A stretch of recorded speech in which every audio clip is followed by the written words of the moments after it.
Hi, I'm Auntie Dawn. Welcome to my kitchen. Today I'm making peas. It's a rare and glorious thing when the food our industrial system produces is superior to the natural stuff.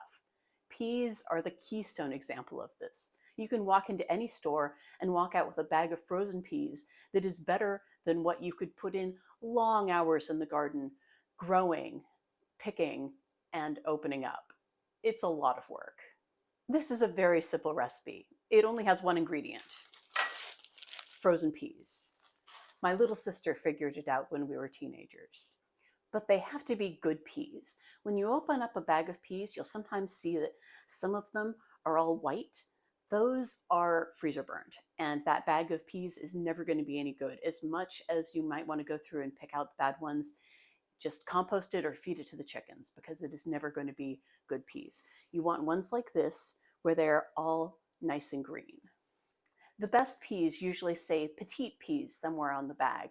They tend to be a little smaller, and that's a good sign because the big ones can turn out mealy. So here's what you do. Take the peas out of the freezer, pour them into a microwave-proof bowl, and put them in the microwave for 1 minute. Okay, this is the peas after 1 minute in the microwave. As you can see, they're still frozen in the middle. So I'm going to stir them up, trying to get the outside peas to the inside and vice versa. You can see the ones on the outside are steaming. Now I'm going to put this in for 30 more seconds. Okay, just 15 seconds later, I heard a hissing and popping, and that means that they are all done. When I stir it up, I will see that none of them are frozen anymore, and the whole container of peas is now hot.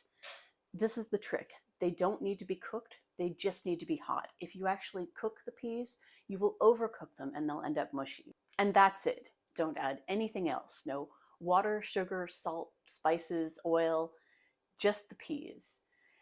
I know it goes against the grain. Almost every vegetable recipe calls for butter or salt or something, but they're all trying to cover up the fact that the vegetable just isn't as tasty as it might be. And with frozen peas, good frozen peas, they are just about as good as they could possibly be. I hope you enjoy these peas as much as I do. See you next time.